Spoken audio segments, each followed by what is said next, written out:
Hello,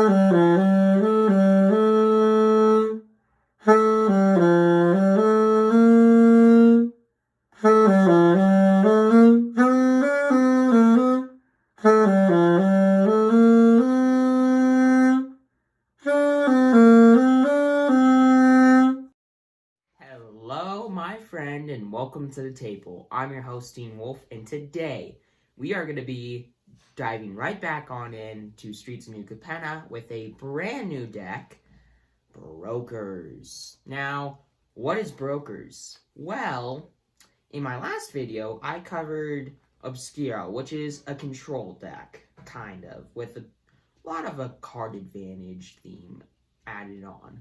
Really good deck. Now, this deck is kind of like that. It's got a bit of a control theme, but not really. Just kind of a way to make sure that your stuff can get through more than just like to make sure that your opponent can't do anything. So like ways to tap your opponent's creatures down, or bouncing them back to your opponent's hand, or maybe even putting them on top of the library. Who knows? And a lot more board advantage than card advantage, and a lot of counters. Yes, counters are back. Counter theme is back. And this time, instead of just adding on tons of like keyword counters like menace and flying and haste, etc., now it's only just one: shield counters. If you don't know what shield counters is, it's kind of like indestructible, but a little bit worse. So anytime a card with a shield counter on it would be dealt damage or destroyed, remove a shield counter instead. So any amount of damage dealt to it removes a shield counter. Any amount of damage, even if it doesn't kill it. That's the one downside. Or if it would be destroyed, remove a shield counter. So it gives your cards a little bit of extra protection, if you will. And in this deck, that's perfect, because you want to be able to make sure that your stuff stays on the board long enough to where you can then easily kill your opponents. So, with the intro aside, let's dive right on in to what this Brokers deck has in store for us.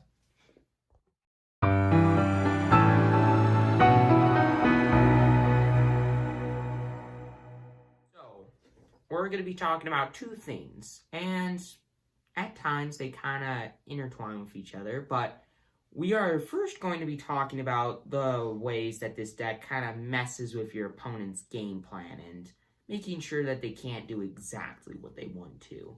So, first card that I'm going to preview is Boon of Safety. Now, this card, I'm kind of questioning whether it's good or not. It's a good card because it can make your opponent pretty angry, but the main reason that I like it in this deck is 1, counter, and 2, it protects your creatures if you need it. So, Boon of Safety, 1 white mana for an instant that says, put a shield counter on target creature. And you get to scry 1. So, it gives you a teensy bit of card advantage, and if your opponent's about to kill one of your really important creatures in play, instead, you just spend 1 white mana, and they eat up a shield counter instead. So pretty good. It's just a nice way to kind of mess with your opponents. Now, the next card that kind of messes with your opponents a bit is Broker's Veteran. And for 1 and a blue, it's a 2/1 human soldier. And by the way, I have 3 copies of this in the deck. And whenever it dies, put a shield counter on target creature you control. So you keep attacking with this, and your opponent's not going to want to block it as much, which isn't a great idea. I would rather keep it back as a good blocker because, 1, it's a good chump blocker, and it's cheap, and when it dies, you get a good effect. That messes with your opponent in the long run, so pretty sweet. Now, the next card that kind of messes with your opponents a bit is Celestial Regulator. 3 copies of it in the deck, and for 1, a white and a blue, it is a 2/3 Angel Advisor with flying, and when it enters the battlefield, tap target creature your opponent controls, so it can't block, and if you control a creature with a counter on it, that creature doesn't untap during its controller's next untap step. That's pretty sweet. Now, this card, it's good. If you're looking to take out any cards in the deck, I would definitely put this like near the top of that list because it's a good card, but there are definitely a lot of ways that can do an effect kind of like this, and it would be a little better, but considering the fact that I'm only using cards from this set, this is probably the best that I could do. But there are definitely cards from past sets that can easily take this card's place and still do something similar to it. So anyways, next card is Endless Detour. 2 copies of it in the deck, and for 1 green, 1 white, and 1 blue, it's an instant that says the owner of target spell. So when they're casting something scary, more than likely, or non-land permanent, so even if it's in play, it can do the following. Put it on the top or bottom of their library. So, any non-land card that's in their graveyard, on the battlefield, or being played gets put on the top or bottom of their deck. Now, they get to choose whether it's the top or bottom, and it's obviously going to be the top, but 1, this is a really good card because it's an instant, so it can be played anytime. 2, it puts it on the top of their deck. So not into their hand, on the top of their deck. So, therefore, they have to draw it, then play it. And the reason why I think that's better than just putting it back in their hand is they can't get more advantage because it's getting put on the top, so they're not going to be drawing a new card on their next turn.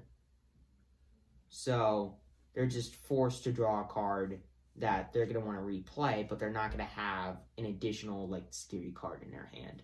So pretty good card overall. Now the next way to mess with your opponent a lot is Lagrella, the Magpie. 3 copies of her in the deck, and it's a 2/3 human soldier, legendary human soldier. That's a bit complicated. So when it enters the battlefield, exile any number of creatures controlled by different players. So if you're going to exile multiple creatures, they have to be controlled by different players. So exile 1 creature on your opponent's board and 1 creature on your board. But why would you want to do it on your board? So when it dies, return the exiled cards to the battlefield. However, if a creature entered the battlefield under your control this way, put 2 +1/+1 counters on it instead. Well, put 2 +1/+1 counters on it. So, 1, it kind of messes with your opponent because it takes away one of their scary threats. Sure, it's only a creature, but hey.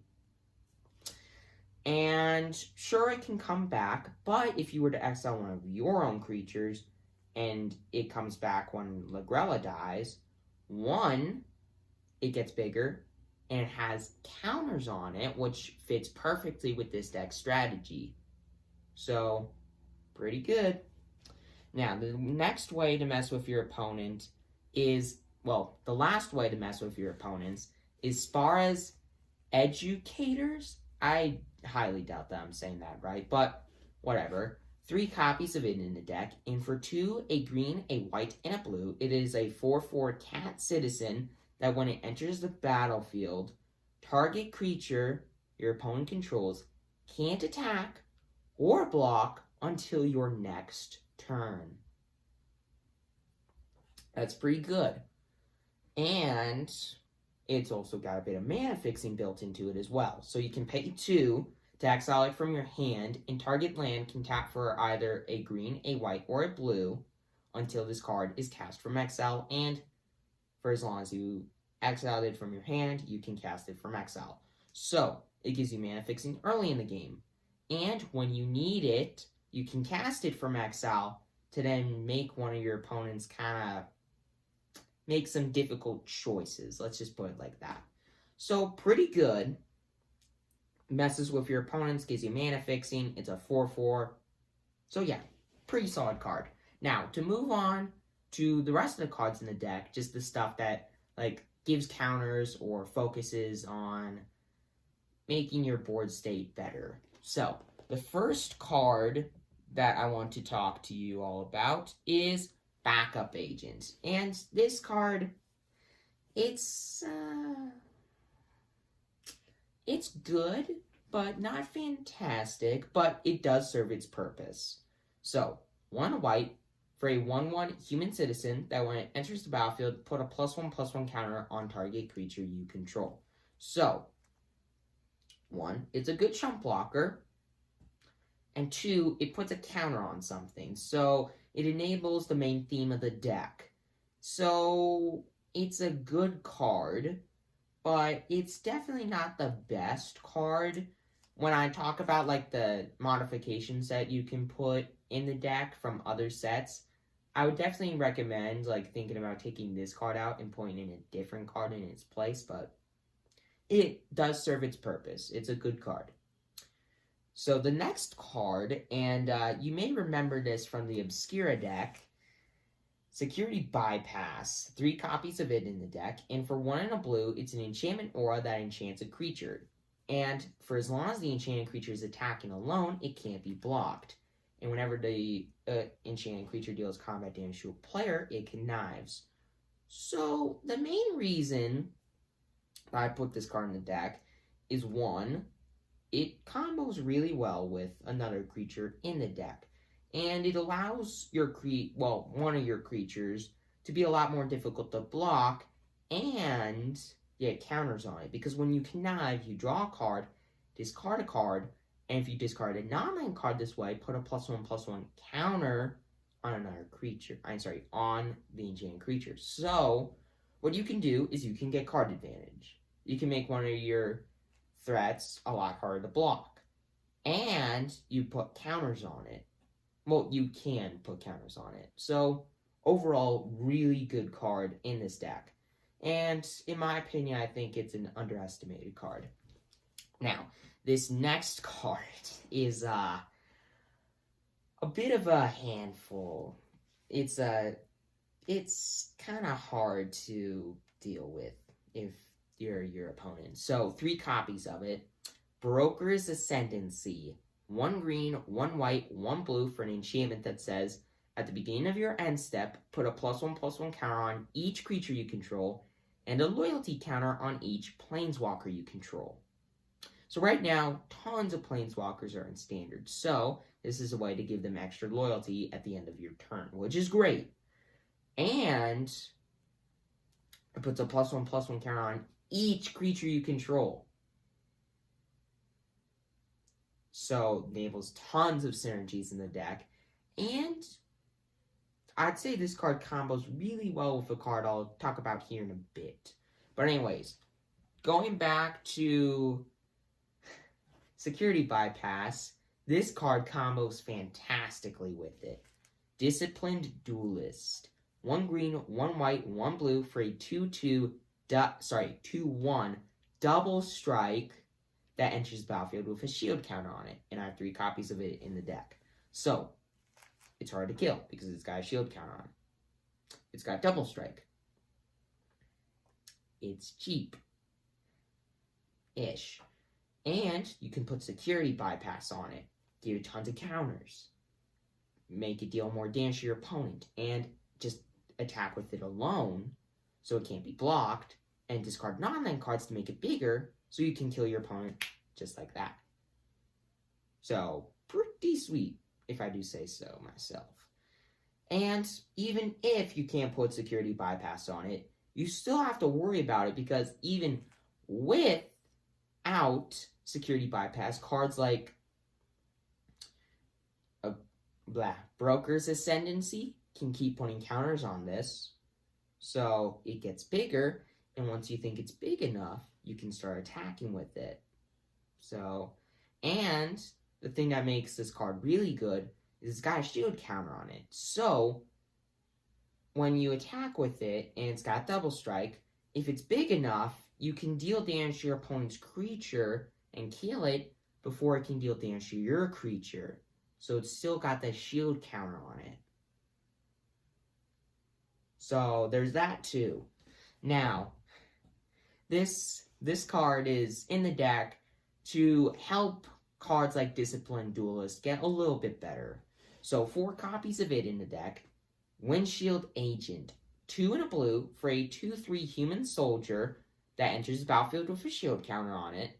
And whenever it attacks, up to 1 other target creature you control gains flying until the end of turn. So, Disciplined Duelist, give it flying, and make it harder to block. So there you go. That's the main reason I put it in the deck. Also, just in case like you have certain creatures that you really want to attack with to deal the last few points of damage to your opponent, and you can't, give them flying, and make it harder for your opponent to block them.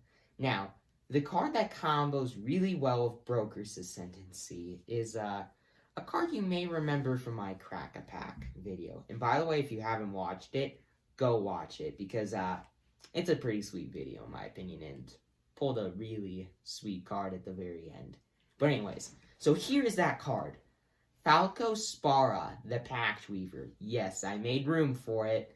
2 copies of it in the deck, by the way, and sadly it's gone down quite a bit since I did the Crack-a-Pack. But hey, that means that's easier for me to put it in the deck. So, there's that. So 1, a green, a white, and a blue for a 3/3 legendary Bird Demon with flying and trample.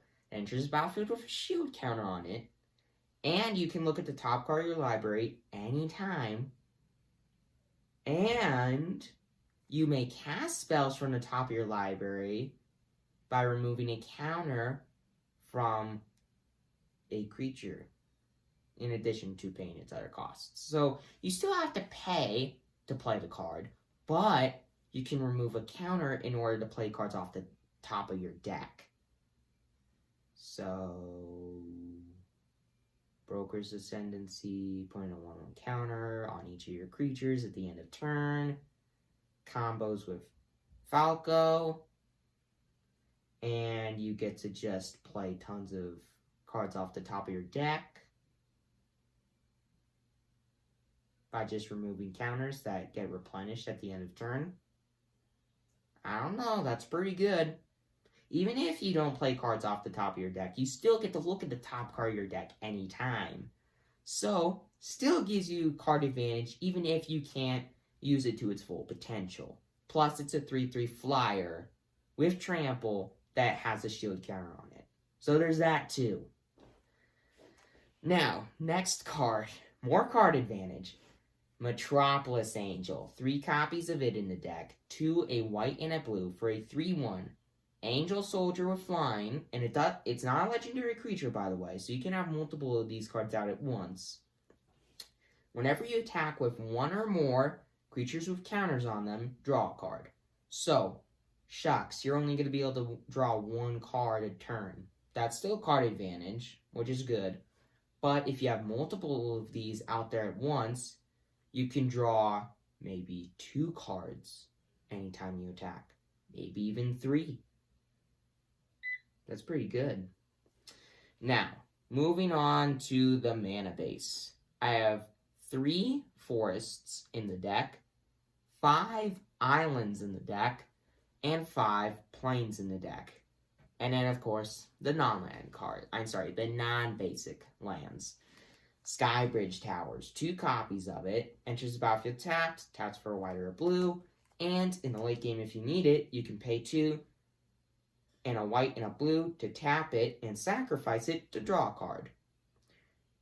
Now, it's not as good as it is in the Obscura deck because drawing cards is kind of like the main thing of the deck. But, hey, you still get to draw cards late in the game, and in this deck, if you continue to draw cards when you need it, then you might be able to kill your opponent quicker, which is good for this deck because it's not going to be able to hang on forever. Now, next card is Botanical Plaza. 2 copies of it, and enters the battlefield tapped, taps for a white or a green, and you can pay 2, a green and a white, to tap and sacrifice it to draw a card. So pretty good. And, of course, continuing to use these cycle lands, 3 copies of Broker's Hideout. Enters the battlefield, sack it, and search your library for a forest, a plains, or an island. Put it onto the battlefield tapped, shucks, but you get to gain a life. So, more ways to get mana fixing. That is the game plan for all of these decks. Just tons of mana fixing, and then just unleash the main game plan on the deck and kill your opponent. And of course, always gotta put 1 copy of a card like this in a deck like this. Spara's Headquarters, 1 copy.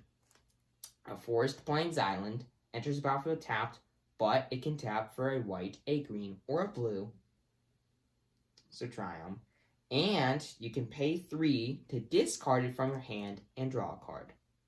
So there's that too. If you don't need it in the late game, you can turn it into another card. So, pretty good. And there's a pretty sweet thing about this deck that I will talk about here in a little bit. But until then, that's the deck. And let's get into the average mana cost of all the cards in the deck and all the card types in the deck.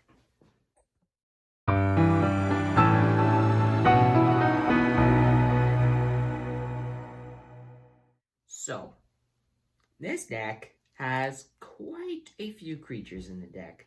To be exact, 27. 6 instants and 6 enchantments.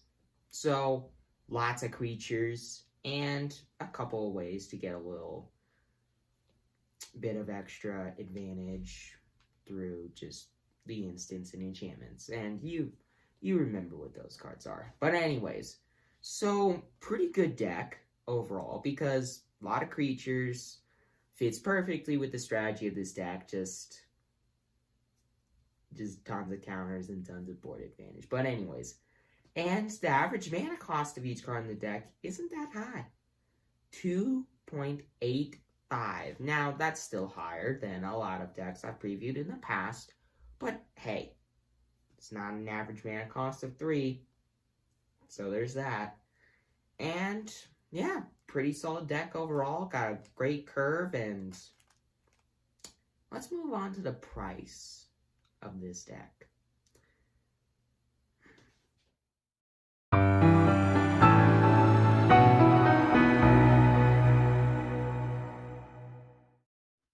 So, I've been wanting to do something like this for a while, and this was a complete accident, by the way.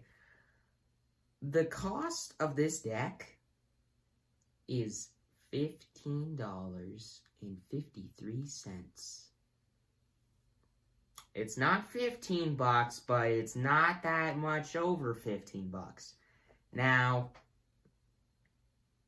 personally, I would not take out any of the cards in this deck that are worth money and just keep them in the deck, because for a deck like this, I think like the Trial will definitely be needed. Well, it doesn't have to be needed, but I would definitely recommend keeping it in the deck if you want to. But if you don't want to, that's your choice. But if I were in your shoes, I would just buy the deck as it is, and you would be perfectly fine. Now, obviously, add in the modifications from other sets to make it better, but still. Now, speaking of modifications, what are those modifications? Well, let's get into that right now. And I really hope that you just buy the deck as it is, because $15.50-ish, yeah, buy it as it is.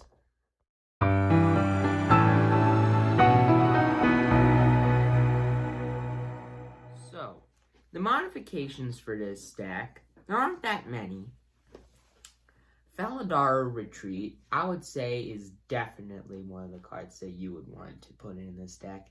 Because whenever a land enters the battlefield under your control, put a +1/+1 counter on each creature you control. They gain vigilance until the end of turn, or make a 2/2 tap creature token. So, counters on all your creatures, once again, combos with Falco Spara, and they gain vigilance, so they can attack and still block. It's pretty good. Now, it's 4 mana, so it's a little bit high, but I would definitely make room for it in this deck because, yeah, that's a good card.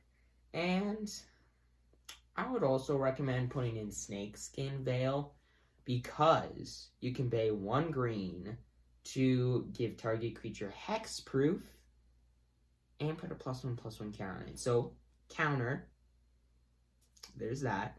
And 2, if your opponent's about to kill Falco Spara with an instant or an ability or whatever, Snakeskin Veil. And protect it, or any other creature that you think is worth protecting when your opponent tries to kill it. So, and it's cheap, 1 green mana, and it's an instant, so great card. And I would definitely put it in the deck. And people made fun of it. I made fun of it, but it has a purpose. Essence Capture. The counter spell from Kamigawa Neon Dynasty that counters a spell and puts a +1/+1 counter on a creature. We all made fun of it, but it has a purpose. No, that's not in the modification colors. Modification is red and green. Why put a +1/+1 counter on a creature in a blue deck?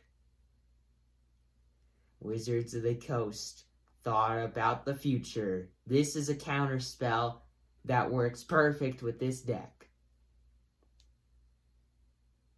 Big brain.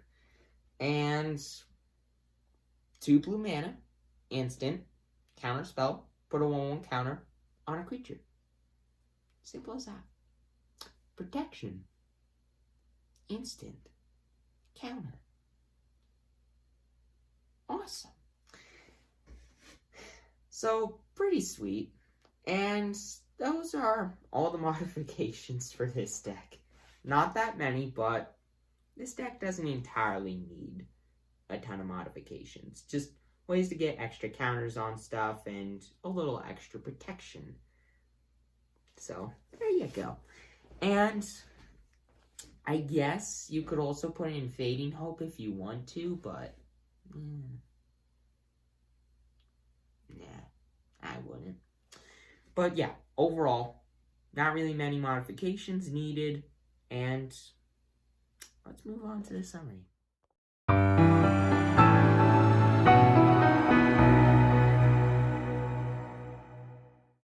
So, overall, this deck is pretty good. It's board advantage focused, tons of counters, and just kind of making your creatures stronger overall, while being able to protect yourself from your opponent's threats. So, there's that too. And I would say, overall, this deck is probably a 9 out of 10. Now, the reason I say it's a 9 out of 10 is because it's not a fantastic deck. It's good. It is really good because tons of counters on stuff, tons of board advantage, a good amount of card advantage, and protection. So what's bad about it? I think that there's not really enough card advantage in this deck or out there that would really work with this deck, at least that I've seen. Any of you watching this video may have seen card advantage, like synergies, that work really well with a deck like this, but I'm just not thinking about it. But if you find something that works really well with this deck that provides a good amount of card advantage, put it in the deck and make it a 10 out of 10 deck. But yeah, The other reason that I'm not rating it a 10 out of 10 is because it's a 3-color deck. It's still going to be slow. And it's a really solid deck. It's a really solid deck overall, but it's just got a couple flaws that that can easily be fixed to make it quite a bit better. But yeah, overall, fantastic deck, and I hope that you like it. And also, what's the most powerful card in the deck? What's the best card in this deck? Well, that should be pretty easy. Falco's Pact Weaver. Simple as that. Because 3/3 trample flying, that's pretty good. And it's kind of like Reality Chip. Kind of. Not exactly, but kind of. And it's just a great card. Because it's a flyer, has a shield counter on it. You can get tons of card advantage out of it. It's just great. It is great. And I would say overall the card is probably a like a 9.5 out of 10. The reason I'm not rating it a 10 out of 10 this time is not because it's 3 different colors. I mean, it's partially because it's a little harder to cast, yes, but also because of the fact that you have to have counters on stuff in order for it to live up to its full potential. But if you don't have tons of counters on all your stuff, if you don't have certain cards that work really well with this, like a Felidar Retreat or a Broker's Ascendancy, and the deck's not going to be, well, the card's not going to be as strong. But overall, it still can be really strong, even if you can't play cards off the top of your deck like Reality Chip. But still, overall, fantastic card, fantastic deck, and I hope that you liked it. And I hope for any of you building a deck like this, have a lot of fun. Now, thanks for watching. I'm your host, Teen Wolf, and please consider subscribing, and I'll see you next time.